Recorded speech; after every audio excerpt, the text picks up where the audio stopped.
le territoire du Diois a toujours été une terre d'accueil et de passage. Jacques Planchon, historien et conservateur du musée de Die, nous invite à remonter le temps.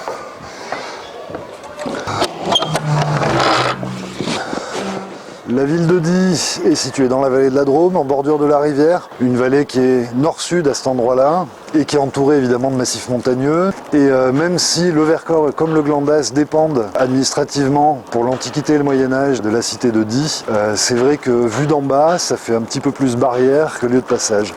En revanche, ce qu'on voit bien du point de vue géographique, c'est que les piémonts font des sortes de petits cônes et entre chaque cône, il y a un passage.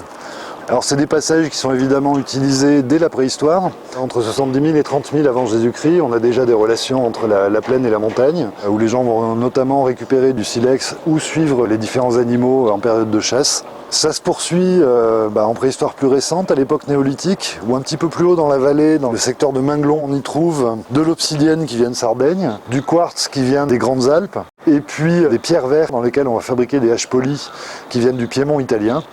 Donc des choses qui arrivent quand même de relativement loin, qui sont retravaillées sur place et qui sont ensuite redispatchées dans le reste du territoire. On retrouve aussi des stations néolithiques, il y en a une qui est évidemment très connue sur le plateau du Vercors, c'est la station de Vassieux. À l'époque néolithique, les gens montent sur le plateau parce qu'il y a un gîte à silex. Ils vont récupérer là encore de la matière première, ils vont tailler en partie sur place, ils vont aussi emporter de la matière brute pour la tailler plus bas dans la vallée. Et ensuite, cette matière, ce silex, va repartir sur toute la vallée du Rhône, la vallée de la Saône, et on le retrouve relativement loin. Donc c'est un lieu d'échange qui est important dès l'époque néolithique. Toujours pour illustrer cette importance de cette vallée de la Drôme, qui est vraiment un lieu de passage, ça se matérialise aussi d'autres façons, et notamment à partir de ce grand menhir, qui est le plus grand menhir du sud de la France, puisqu'il fait 4 mètres de hauteur.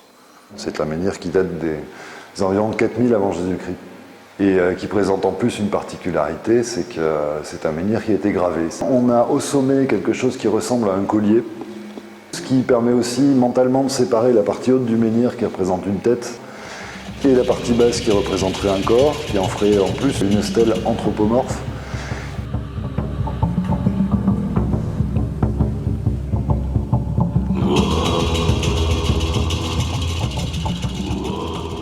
C'est aussi en partie par là que vont passer les Romains, que César va monter son opération sur l'ensemble de la Gaule. Donc là encore, lieu de passage.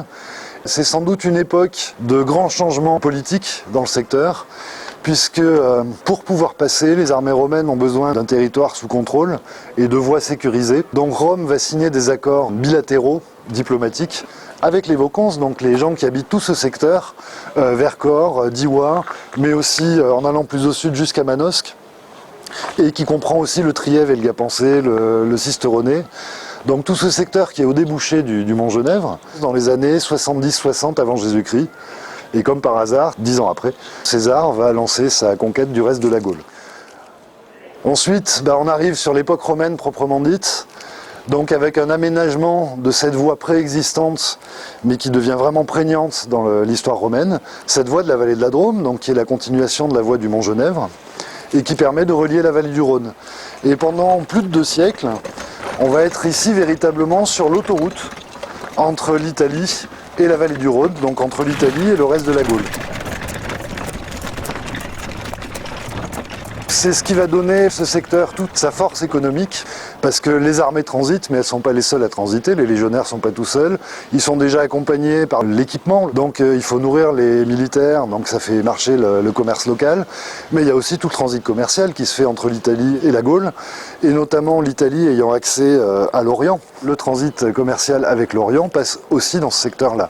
Donc c'est ce qui provoque un afflux de richesses, et ce qui va permettre à ce secteur-là de se développer économiquement, et aussi de se civiliser, en tout cas de se civiliser à la mode romaine. Donc cette voie de transit antique va continuer à se développer au Moyen-Âge avec les pèlerinages.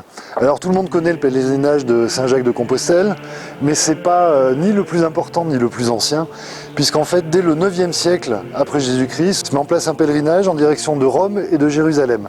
Et évidemment quand on vient de l'intérieur des Gaules et de la vallée du Rhône. Le point de passage principal, c'est le col de Cabre, donc la vallée de la Drôme. Et ce pèlerinage prend énormément d'importance, notamment avec Géraud d'Aurillac, qui est un seigneur du Cantal, qui va donner de l'argent pour fonder tout au long de la route des églises, des prieurés et des lieux où on va accueillir ces pèlerins.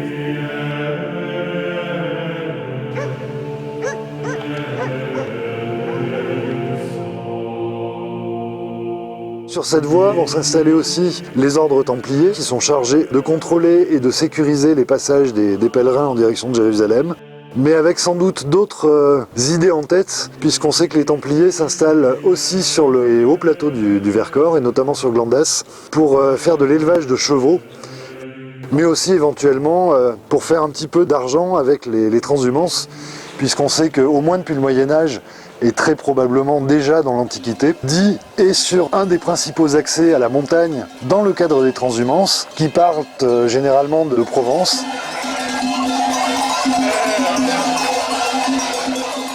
Donc c'est sans doute l'importance économique de cette transhumance qui va expliquer aussi que l'évêché de Die est très disputé entre les archevêchés de Vienne et d'Arles qui essayent d'obtenir la primauté sur cet évêché. Et c'est une dispute qui démarre au Moyen-Âge et qui va trouver sa résolution seulement au XIe siècle. Ça va assurer l'importance économique de la ville de Die jusqu'au XVe siècle, où là a lieu un événement qui va marquer l'histoire plus récente, c'est la chute du Claps. C'est un pan de montagne qui va se décrocher soudainement et qui va venir bloquer la vallée de la Drôme. Mais surtout, ça va provoquer la coupure de cette grande voie de transit sur laquelle pouvaient passer les charrettes. Et tout le transit commercial sur roue va être dévié vers d'autres routes. Tous ces éléments de l'écorce médiévale, évidemment, sont déconnectés de leur bâtiment d'origine. C'est dû notamment à la chute du Claps, provoquant très certainement une énorme crise économique pour ce secteur géographique. Et évidemment, toutes les églises médiévales, petit à petit, vont avoir des problèmes pour être entretenues, parce qu'il n'y a plus le flux financier. Et ensuite, au moment où on pourrait espérer un retour économique, là, c'est les guerres de religion qui se mettent par-dessus et qui terminent le processus. C'est-à-dire que là, on a énormément d'églises qui sont complètement ruiné, mais cette fois-ci intentionnellement et pas faute d'entretien. Alors évidemment, la voie de la vallée de la Drôme n'est pas la seule voie sur le territoire, et notamment on a une voie qui est assez importante puisqu'elle relie le Diois et le Trièves, donc de part et d'autre du massif de Glandas, qui passe par la vallée de la Quérie, qui est sur les hauts plateaux. Et cette vallée de la Quérie a aussi une particularité, c'est qu'on y retrouve des carrières romaines. Il y a évidemment une légende qui explique que la ville de Die romaine a été construite à partir des matériaux issus de ces carrières. C'est totalement faux. Ce qui est vrai, c'est que les matériaux issus de ces carrières ne se retrouvent qu'à Die et dans un Diois très proche. On connaît à l'heure actuelle 13 éléments lapidaires, 13 éléments en pierre, c'est des colonnes, des bases de colonnes et des chapiteaux de colonnes. Cette carrière est très spéciale, ce n'est pas une carrière de matériaux de construction, c'est une carrière de marbre, puisqu'en fait c'est un calcaire qui ressemble énormément à du marbre quand il est poli. Ce qui explique quand même qu'ils aient été chercher ce matériau très spécifique à 1800 mètres d'altitude. Qu'il a fallu redescendre dans la vallée, donc par cette fameuse route qui reliait le Diois et le Trièves, et sans doute en se servant de chariots retenus par des cordes avec des poulies, des cabestans et des bœufs à l'autre bout pour ralentir la descente. C'est une carrière qui a dû fonctionner quelque part entre le 1er et le 2e siècle après Jésus-Christ. On retrouve par contre des monnaies du 3e siècle sur la plaine de la Quérie qui sont plutôt dues à la proximité de la route qu'à la proximité de la carrière. Tous les éléments qu'on vient de voir, qui datent de la préhistoire, de l'époque romaine, du Moyen-Âge, c'est autant d'éléments d'un puzzle. L'histoire est en train de se construire à partir de ces petites pièces. C'est un champ qui est complètement ouvert à la recherche et qui rend les choses extrêmement intéressantes et très évolutives.